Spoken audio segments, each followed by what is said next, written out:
Tracy Leavitt was the man you see who was hit by that car in the video. Today we're joined by his family, his wife Sabina and his daughters Lisa, Tina, and Lynn. I'm sorry, first and foremost, that this happened to your father and your husband. Sabina, that's the first time you've seen that video. Yes. What's going through your mind watching that?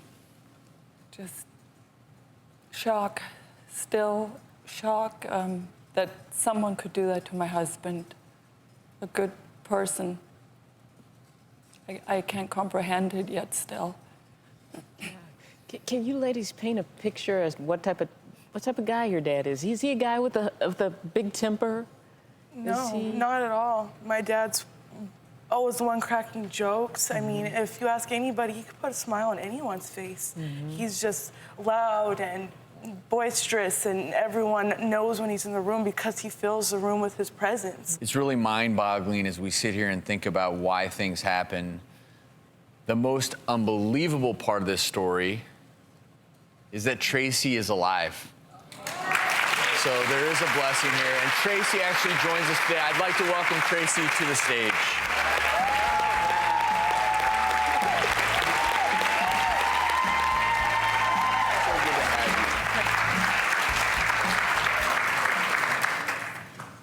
The part about everything that happened and that I've struggled with is, and let's just really quickly listen to this again, because the part that disturbs me the most about this entire scenario is if you watch this clip, you can hear the guy yelling, "Yeah, yeah." Watch this again. I want you to watch it, Tracy. It's unbelievable.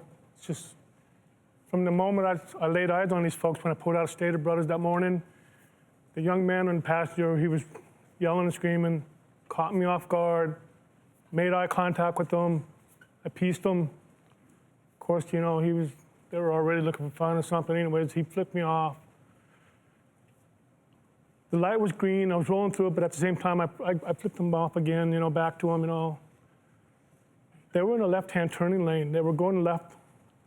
As I crossed the intersection, within 15 seconds after I crossed my intersection, these young men were right beside me. They threw something at me. It must have been a drink because it got me wet. Startled me. I kind of chased them down to a cul-de-sac kind of area. Got out to confront these young men, and the one that yelled, "Yeah," he was the biggest and the strongest of all of them, throwing some good hard punches. So I was defending myself, and that little guy in the passenger jumped in my wife's car. I don't know how to say it, but it just... If you notice, before the car hits me, the young man took a dive. He jumped out of the way of the car itself. And I thought he was going to do a tackle maneuver on me. And as I went to swing around and hit him, that's when I saw my car, and it was done.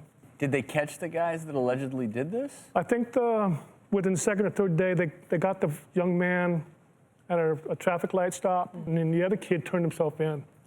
When you're calling them kids, how old are these gentlemen?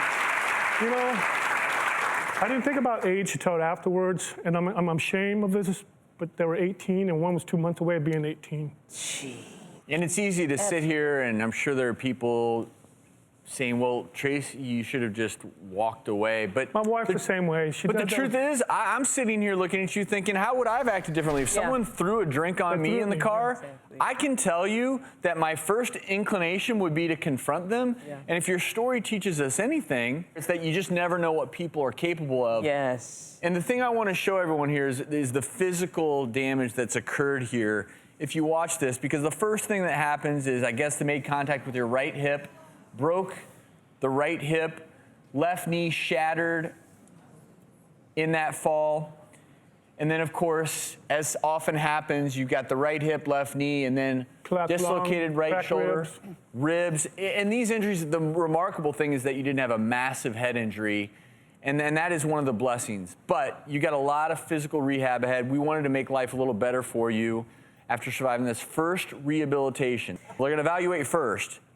And if you're a good candidate, they're going to give you 6 months of physical rehabilitation free of charge. And for the whole family, I know that, you worked really hard, and this has put you in a place where you can't work right now. So our good friends at Ralph's Grocery Stores is giving your family $5,000